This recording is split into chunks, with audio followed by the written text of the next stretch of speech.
नमस्कार, आप देख रहे हैं न्यूज 21। आपके साथ मैं हूं रितिका पांडे। आप सबका बहुत बहुत स्वागत करते हैं आज की खास चर्चा में। जी, आज हम बहुत ही खास मेहमान से मिलने वाले हैं, क्योंकि ये कहीं ना कहीं इनको कह सकते हैं एक मिसाल है। इन्होंने मिसाल कायम कर दी है। इनके लिए कहेंगे कि कभी इतिहास के पन्नों में अपराध और सजा के किस्से खोजे, कभी हॉकी के मैदान में जीत के रास्ते जोड़े, फौज की वर्दी का अनुशासन, प्रोफेसर की शालीनता और समाज सेवा का अटूट संकल्प, सब एक ही हस्ती में आज समाये हुए हैं। जी हाँ, आज आपकी हमारे साथ जो मेहमान है उनके लिए ये जो लाइनें हैं बिल्कुल सटीक बैठती हैं, क्योंकि आज हमारे साथ हैं श्रीगंगानगर की शान, श्रीगंगानगर जिला मंत्री डॉक्टर अमृतपाल कौर, जिनके काम ने दिल और जमीन दोनों ही जीत लिए हैं। तो डॉक्टर साहब, सबसे पहले उनसे मुलाकात करेंगे, उनका नमस्कार करेंगे। सबसे पहले आपको बहुत बहुत नमस्कार, बहुत बहुत स्वागत है आपका हमारी आज की खास चर्चा में। मैम, कैसे हैं आप? आपसे जानना चाहेंगे सबसे पहले। जी, मैं बिल्कुल ठीक हूँ। थैंक यू, आपने मुझे मौका दिया अपनी आवाज को जाने के लिए। जी अमृतपाल जी, आपको बहुत बहुत हम फिर से वेलकम करेंगे। बहुत सारी बातचीत आज हम आपसे करेंगे। पर्सनली मैंने आपसे बात भी की थी, तब भी मैंने ये चीज कही थी, ऑन स्क्रीन भी मैं ये चीज कहना चाहूंगी। मुझे पर्सनली बहुत ही इंप्रेसिव एक आपके कह सकते हैं आपका जो अभी तक का एक्सपीरियंस रहा है, आपकी प्रोफाइल मुझे लगी, क्योंकि एक व्यक्ति इतना सब कुछ कैसे कर सकता है। तो आज हमारे दर्शक भी जानेंगे कि मैं किस बारे में बात कर रही हूँ। सबसे पहले अगर मैं बात करूं तो अगर जैसे हमने सुना है, आपने 2024 में लोकसभा की श्रीगंगानगर हनुमानगढ़ से प्रबल दावेदारी भी की थी। पर अब जो मैं आपसे जानना चाह रही हूँ कि आपने पीएचडी और नेट क्लियर किया है, आपने क्राइम एंड पनिशमेंट इन बीकानेर में ऐतिहासिक शोध किया है, साथ ही आपके वर्तमान राजनीतिक दृष्टिकोण पर क्या असर पड़ा, ये सब इतना सब कुछ करने के बाद मैं ये जानना चाह रही हूँ कि राजनीतिक दृष्टिकोण पर आपका क्या असर पड़ा है? जी देखिए, मेरा शुरू से ही देशभक्ति के लिए एक बहुत गहरा जज्बा था। मेरा शुरू से मन था कि मैं राजनीतिक क्षेत्र को चुनूं, लेकिन ठीक है, एजुकेशन कंप्लीट करनी भी मेरे लिए एक सबसे बड़े मेरे लिए बहुत इंपॉर्टेंट था कि पहले मैं अपनी एजुकेशन पूरी करूं। तो बीकानेर यूनिवर्सिटी से मुझे पीएचडी करने का मौका मिला। इसी दौरान ही मेरा जो झुकाव था वो अपने देश के प्रति निरंतर था। इसी दौरान ही मैंने लेफ्टिनेंट के लिए भी अप्लाई किया और इलाहाबाद सिलेक्शन बोर्ड से मुझे भारतीय सेना में चयन का मौका मिला। चलो, वो जो भी रहा, लेकिन मेरा जो मेन प्रोफेशन था, जो मेरे मन में जो मेरी भावनाएं थी, वो मेरे देश को लेके बहुत समर्पित थी। यही एक कारण था कि मैंने राजनीतिक क्षेत्र को चुना। बहुत बढ़िया, बहुत ही बढ़िया। जिस तरीके से मैम ने जिक्र किया है, आगे हम बताएंगे इनके बारे में। अगर मैं आप बात करूं आपसे, तो पटियाला यूनिवर्सिटी में आप प्रोफेसर से नेता बनने का सफर जो आपका था, तो सबसे बड़ी चुनौतीपूर्ण बदलाव क्या थे? क्योंकि आपकी जो प्रोफाइल अगर कोई पहली बार देखेगा तो एक चीज नहीं है, बहुत कुछ है, तो थोड़ा सा बताएं आप। जी देखिए, मैं एज ए प्रोफेसर काम कर रही थी पंजाब में, पटियाला यूनिवर्सिटी के अंदर। मैंने राजस्थान में भी बहुत सारी शिक्षण संस्थानों में पढ़ाने का काम किया। एक शिक्षक के तौर पर मेरे अंदर कहीं ना कहीं एक तरफ जरूर उमड़ता रहा कि मैं अपने देश के लिए कुछ करना। तो ठीक है, एक शिक्षक भी अपनी एजुकेशन के थ्रू बच्चों को पढ़ाने, स्टूडेंट्स को पढ़ाने के थ्रू एक सेवा जरूर करता है देश, वो भी एक हिस्सा ही है। लेकिन मेरा कहीं ना कहीं जिस समाज से मैं हूँ, ऐसे समाज से, मजहबी सिख समाज, तो हमारे समाज को बहुत जरूरत थी एक, क्योंकि हमारा समाज धर्म परिवर्तन की तरफ बढ़ता जा रहा है। चरम सीमा पर हमारे समाज में धर्म परिवर्तन हो रहा है, ताकि हमारे समाज बल्कि जितनी भी अनुसूचित समाज में है, चाहे वो बाबरी समाज है, बेगवल समाज है, नाइक, सभी समाज धर्म परिवर्तन बहुत चरम सीमा पर था। तो ये कहीं ना कहीं मुझे ये जो एक ख्वाब था अपने देश के लिए कुछ करने का, मुझे सोने नहीं दे रहा था। और यही रीजन, हमारे समाज का दबाव, लोगों का दबाव, वो एक ऐसा प्रतिनिधित्व खोज रहे थे जो हाईली क्वालिफाइड हो, पढ़ा लिखा हो और जो जनता की आवाज बनकर सामने आ सके। तो उन्होंने मेरे ऊपर दबाव डाला, मेरे ऊपर प्रेशर था हमारे समाज का, जनता का। बीइंग ए सिख फीमेल, तो मेरे ऊपर एक जिम्मेदारी थी अपने समाज की, जिस कारण से मैंने जॉब छोड़नी पड़ी मुझे प्रोफेसर की, और इस क्षेत्र को मैंने अपना एज ए करियर, इस क्षेत्र को मैं करियर की तरह नहीं मैं देखती हूँ, इसको सोचती हूँ कि ये मेरी जिम्मेदारी है। Being a female, being a Sikh, being a मजहबी सिख, मेरी ये जिम्मेदारी है कि मैं अपने समाज को घर के लिए प्रयास करूं। बहुत ही खूबसूरत सोच है, और इसी तरह की खूबसूरत सोच की वजह से व्यक्ति एक अलग पहचान बनाता है, और उनमें से आप भी हैं, हम कहेंगे। अब मैं आपसे थैंक यू। आगे जी बिल्कुल वेलकम मैम। और हम आपसे बीच में ये भी जानना चाहेंगे, अभी आपने जिक्र किया था सेना में लेफ्टिनेंट, भारतीय सेना में जी आपका चयन हुआ, बहुत बड़ी बात है। लोगों का सपना होता है एक बार भी सिलेक्शन हो जाए। तो आपसे जानना चाहूंगी कि भारतीय सेना में लेफ्टिनेंट के लिए आपका चयन, ये अनुभव आपके लिए कैसा, नेतृत्व गुणों को कैसे परिभाषित करता है? मैं ये कहूंगी वो पल मेरे लिए सबसे खूबसूरत पल था, जब मुझे घर पे लेटर मिला कि आपको कॉल है, आप इलाहाबाद सिलेक्शन बोर्ड में पहुंचे लेफ्टिनेंट के लिए। वो मेरे लिए एक मैं बता नहीं सकती, अपनी उस खुशी को अपने शब्दों में जी बयान जी नहीं कर जी, सकती, क्योंकि कहीं ना कहीं मुझे ये लग रहा था कि मेरा सपना पूरा होने जा रहा है। गर्व की बात लेकिन है। ठीक है, वहां पे ट्रेनिंग के दौरान कुछ मतलब हमारी ट्रेनिंग का एक हिस्सा रहता है अंदर, इस ट्रेनिंग को जो स्टूडेंट्स कंप्लीट करते हैं वो आगे बढ़ जाते हैं, वो जो कंप्लीट नहीं कर पाते हैं वो थोड़ा पीछे रह जाते हैं। तो वो मेरा एक मैं समझती हूँ कि कहीं ना कहीं कमी थी मेरे में, तो जो मैं उसको कंप्लीट नहीं कर पाई। लेकिन जो मैं मेरा एक भक्ति का जो जज्बा था उसको मैंने छोड़ा नहीं, और यही कारण था कि मैंने राजनीतिक क्षेत्र को चुना। अब मैं निरंतर अपने इस क्षेत्र में एक संगठन की मैं जिला मंत्री हूँ श्री गंगानगर से, और मैं अपने संगठन के जो कुशल नेतृत्व हैं हमारे जिलाध्यक्ष जी, उनका आभार व्यक्त करती हूँ कि उन्होंने हमें हमारे समाज को मौका दिया और मुख्य धारा से जोड़ने का मौका, सेवा करने का मौका दिया। और हमारे प्रदेश के जो माननीय मदन ठाकुर जी हैं प्रदेशाध्यक्ष जी, मैं उनका धन्यवाद ज्ञापित करती हूँ कि उन्होंने समाज को एक बार मुख्य धारा से जोड़ा, अच्छे मौका दिया, एक महिला को मौका दिया, ऐसी और बेसिक महिला को आगे बढ़ने के लिए। और मैं आश्वस्त करवाती हूँ आपको कि बहुत जल्दी ही श्री गंगानगर से भारतीय जनता पार्टी को हम सब संगठनकर्ता मजबूत करेंगे और सफलता के नई कीर्तिमान स्थापित करेंगे। बहुत बढ़िया मैम, जिस तरीके से जी आपकी बातें हैं, बेहद अ, शालीनता के साथ, बेहद सादगी के साथ आपने सारी बातों को अपने कह दिया। साथ ही जैसे कि हम जिक्र कर रहे थे जिसमें आपने बताया कि सेना में कुछ वजह से आपका सिलेक्शन नहीं हो पाया, तो आपने कमी का जिक्र किया, पर मैं आपके लिए तो ये कहूंगी वो कमी नहीं थी। कई बार ईश्वर कुछ रास्तों से हमें गुजारता जरूर है, हमें गुजरना पड़ता, पर मंजिल कहीं और होती है। और आज आप वो चीज मंजिल तक पहुंच गई हैं, लोगों की एक तरह से जनसेवा कर रही हैं, तो ये बहुत बड़ी बात है। चलिए अब मैं बात करना चाहूंगी राज्य स्तरीय हॉकी खिलाड़ी होने का अनुशासन और टीम वर्क आपके राजनीतिक सफर में कैसे मदद करता है? ये भी आपकी प्रोफाइल से जुड़ा है।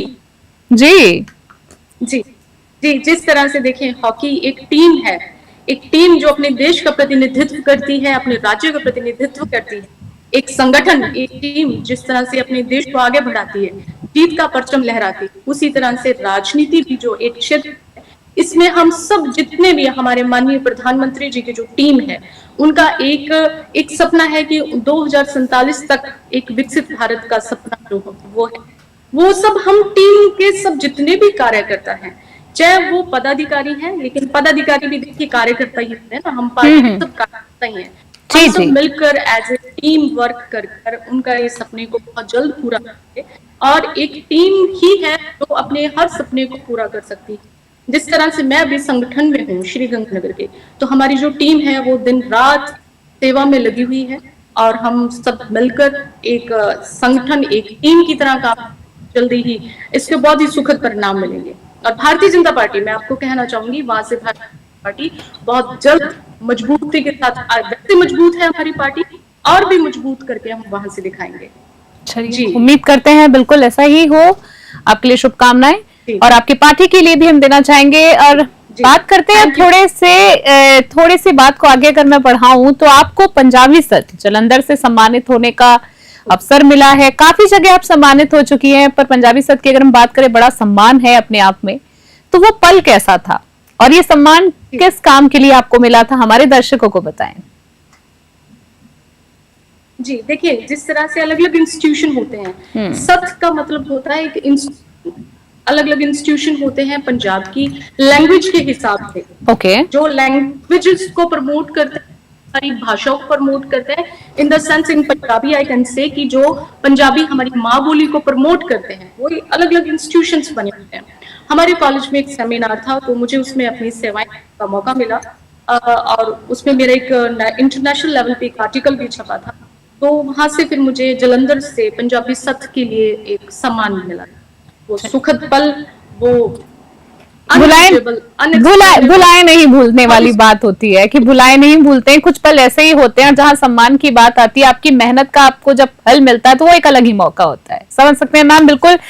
आप हमारे दर्शकों को और बताना चाहूंगी कि आकाशवाणी में भी इन्होंने काम किया है और इनका अनुभव कैसा रहा है वो भी हम जानना चाहेंगे। तभी मैंने शुरुआत में कहा था कि एक व्यक्ति क्या क्या कर सकता है। आज मेरे जितने सवाल है, मेरे हर सवाल में इनकी नई प्रोफाइल जुड़ती जा रही है। तो मैं आपसे जानना चाहूंगी, रेडियो में भी आपने काम किया है और आकाशवाणी में भी आपने काम किया है, तो संवाद कौशल को क्या माने, वहीं से आपका जो निखरा है कि आज आप राजनीति में भी आ गई हैं? जी जी, बिल्कुल हो सकता है, ये बिल्कुल क्यों नहीं। ऐसा ही है कि इंसान हर दिन सीखता है, बिल्कुल और उसके बिल्कुल। अंदर सीखने की ललक होनी चाहिए कि उसने सीखना है। इंसान हर दिन सीखता है। मैं स्कूल टाइम से ही मैं खेल कूद में, कॉम्पिटिशन्स में, सेमिनार्स में बहुत एक्टिव रही हूँ। तो ये चीजें मेरे अंदर स्कूल टाइम से थी। और उस दौरान जब मैंने अपनी ग्रेजुएशन, पोस्ट ग्रेजुएशन कंप्लीट की, तो एक जिज्ञासु प्रवृत्ति का होने के कारण, या एक एक्टिव माइंड होने के कारण, या दिल में वो रहना, कुछ ना कुछ करना ही है, घर पे नहीं बैठना है, एजुकेशन के साथ भी कुछ ना कुछ करना है। 100%। तो एक वॉइस टेस्टिंग थी बीकानेर आकाशवाणी रेडियो स्टेशन की तरफ से। तो उसमें मैंने अपना वॉइस टेस्ट करवाया, तो उन्होंने ओके किया। तो वहां पे बहुत ही एक अलग एक्सपीरियंस आप समझ सकती हैं। जी बिल्कुल मैम। बोलना और अपनी बात रखना, और सबने रेडियो पे, अलग अलग देश के हर कोने पे बैठे हुए घर पे हर किसी ने रेडियो के थ्रू सुनना, ये एक अलग ही अनुभव था। और मैं आकाशवाणी का धन्यवाद ज्ञापित करूंगी कि मेरे को मेरे जीवन में एक ये अनुभव भी उन्होंने जोड़ने का मुझे मौका दिया। बिल्कुल, बहुत ही खूबसूरत आपका ये एक्सपीरियंस था। अच्छा लगा आप जान के। हम चाहेंगे कि आप ऐसे नहीं, ऐसे दिन पर दिन आपके ऐसे ही सम्मान बढ़ते जाएं और आपको मिलते जाएं। साथ ही मैं आपसे जानना चाहूंगी, मजहबी सिख समाज में अब मैं बात करूंगी जी, मजहबी समाज में धर्म परिवर्तन पर आपके काम का समाज में क्या प्रभाव पड़ा है, क्योंकि काफी लंबे समय से आप काम कर रही हैं इस मुद्दे पर और बड़ा ही एक सेंसिटिव कह सकते हैं टॉपिक है ये। जी जी जी, देखिए मैं सिख समाज में, मजहबी सिख समाज से बिलोंग करती हूँ, जैसे कि आपने बताया जी। और हमारे समाज में मैं कह सकती हूँ कि थोड़ा सा इकोनॉमिकली, आर्थिक रूप से थोड़ा सा हम पीछे हैं। तो कहीं ना कहीं हमारा समाज निरंतर धर्म परिवर्तन की तरफ बढ़ता जा रहा है। और धर्म परिवर्तन मजहबी सिख समाज में, अगर मैं पूरा कलेक्टिविटी देखूं, तो अनुसूचित जाति के अंदर जो मजहबी सिख समाज है, वो सबसे ज्यादा तेजी से धर्म परिवर्तन की तरफ बढ़ रहा है। तो मैं एक खुद मजहबी सिख समाज से हूँ, तो ये मेरे लिए एक जिम्मेदारी का विषय था। अगर हम इसको राजनीति से भी अलग करके देखें, एज ए रिलीजन भी देखूं मैं, तो ये मेरे लिए एक जिम्मेदारी का विषय था कि मैं इसमें उन लोगों को घर वापसी में करवाऊं जिन्होंने अपना धर्म कन्वर्ट कर लिया है मजहबी सिख समाज में।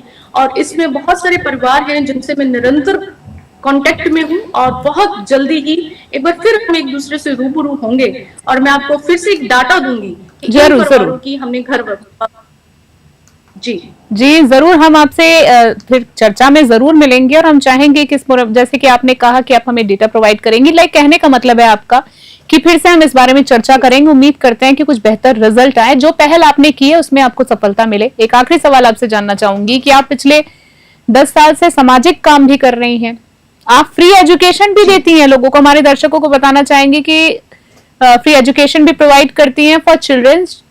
तो क्या ठोस योजना ला रहे हैं आप लोग, और इसे श्रीगंगानगर में कैसे लागू करेंगे? देखिए, हमारी जो राजस्थान सरकार है, भारतीय जनता पार्टी, उन्होंने बहुत सारी, देखिए स्कूल में हमारे फ्री एजुकेशन ऑलरेडी है, ठीक है, फ्री एजुकेशन है, फ्री फूड है, फ्री बुक्स भी हमारे स्कूल में मिल रहे हैं। लेकिन एक प्रोफेसर, एक जो अंदर से मेरे जो खुद की जो भावना थी, जो हमारे आस पड़ोस के लोग थे, जो अभी भी कई ऐसी फैमिलीज हैं जो अपने बच्चों को स्कूल नहीं भेजते हैं, जी जी, लेकिन उनके लिए प्रयास था कि मैं उन बच्चों को एटलीस्ट वहां तक साक्षर कर सकूं जहां तक वो सही और गलत का फैसला कर सके। स्पेशली गर्ल्स चाइल्ड, जी जी, इतना साक्षर तो किया। जैसे बहुत सारे लोग हैं अभी जो कहते हैं कि 5वीं तक ही पढ़ाया है, या जी हम जी इतना जी, उनको एजुकेट नहीं कर पा रहे हैं। तो मेरा कहीं ना कहीं उनकी मनोभावनाओं को देखते हुए मुझे लग रहा था कि ये आगे स्कूल नहीं कंटिन्यू कर पाएंगे फैमिलीज। तो उन बच्चों को मैंने फ्री एजुकेशन दी है, उनको स्टेशनरी और प्रोवाइड करवाना, उनको घर पे पढ़ाना, और वो आई थिंक कि काफी आगे बढ़ भी चुके हैं, और ये मेरा कंटिन्यू चल रहा है, आगे भी चलेगा। चलिए, बहुत ही आपके हर मैसेजेस जो हैं बड़ी खूबसूरती से, बड़ी बेबाकी से, बड़ी सरलता से आपने हर चीजों का जवाब दिया, और हम चाहेंगे कि जैसे कि आपकी एक बड़ी अच्छी सोच है, ये पहल आपकी आगे भी जारी रहे। एक आखिरी आज के सवाल जवाब में कोई मैसेज, अभी तक का आपका एक्सपीरियंस, क्या कुछ कहना चाहेंगी हमारे न्यूज़ 21 के माध्यम से हमारी देश की जनता को? मैं यही मैसेज करना चाहूंगी कि पद सिर्फ एक संबोधन होता है, आपकी असली पहचान आप व्यक्तित्व होते हैं। बिल्कुल ठीक है, और एक दूसरे से आगे बढ़ने की बजाय अगर हम एक दूसरे से बेहतर करने की तरफ जाएं, क्या बात है, तो वो दिन दूर नहीं, सपने पूरे हों। तो निरंतर सब खुश रहें, अपने काम में अपने आप को बेहतर करें, अपने आप के व्यक्तित्व में निखार लाएं। और जो भारतीय जनता पार्टी जो है, ये एक ऐसी पार्टी है जो भी काम करता है, जो भी कार्य करता है, भारतीय जनता पार्टी की नजर उस हर व्यक्ति के ऊपर रहती है। अंतिम पंक्ति में बैठे हुए हर व्यक्ति के ऊपर हमारी भारतीय जनता पार्टी की नजर रहती है। तो अपनी कार्यशैली को बिना किसी प्रशंसा के, बिना किसी लालसा के, बिना किसी इस चीज को नजर में रखते हुए कि हमें उससे एक दूसरे बेहतर करने की कोशिश करें, ना कि एक दूसरे को पछाड़ने की कोशिश करें। तो इसी तरह से काम करते रहिए और आप अपने सपनों को पूरे करें। बड़ा ही खूबसूरत मैसेज दिया है। इसको मैं बड़ी इंग्लिश में भी एक बड़ी अच्छी कहावत है जिसको मैं हमारे दर्शकों को हिंदी में कहना चाहूंगी, जो कि मैम आपने ही बात कही कि मोस्टली क्या होता है कि लोग दूसरे से कंपटीशन करते हैं, पर कहते हैं ना कि बेटरमेंट के लिए महात्मा बुद्ध ने भी कहा है कि आप स्वयं पे ध्यान दें, आप खुद पर ध्यान दें। आपका कंपटीशन आपसे खुद से होता है, तो आप कुछ बेटर कर सकते हैं। पर्सनली मैम मुझे आपसे आज बात करके काफी अच्छा लगा, और हम चाहेंगे फिर किसी चर्चा में हम आपसे जरूर मिले। जनता को भी बहुत सारी एक सूचनात्मक जानकारियां भी आपने जिस तरीके से आपके क्षेत्र से रिलेटेड प्रोवाइड किया, आज आपकी पार्टी की बात कर ले, आपकी करियर की बात कर ले, तो फिलहाल के लिए अमृतपाल जी आपका बहुत बहुत धन्यवाद देना चाहेंगे। फिर किसी चर्चा में आपसे बहुत ही जल्दी मुलाकात होगी। आपके और आपकी पार्टी के लिए बहुत ही मंगल और शुभकामनाएं। तो हमारे साथ ही आज की हमारी गेस्ट डॉक्टर अमृतपाल कौर, जिनके लिए कहेंगे कि ज्ञान से लेकर खेल तक और सेवा से लेकर नेतृत्व तक हर पड़ाव पर उन्होंने मेहनत और ईमानदारी का झंडा ऊंचा रखा है। बच्चों की शिक्षा से लेकर समाज सुधार तक का उनका सफर हम सब के लिए प्रेरणा है, एक जीता जागता उदाहरण है। और हमारी प्रार्थना है कि डॉक्टर अमृतपाल कौर का ये उजाला श्री गंगानगर ही नहीं बल्कि पूरे प्रदेश को रोशन करता रहे। तो आज की हमारी खास चर्चा में फिलहाल के लिए इतना ही। देश और दुनिया की तमाम बड़ी अपडेट्स के लिए देखते रहे और बने रहे न्यूज़ 21। तब तक के लिए नमस्कार, जय हिंद, जय भारत।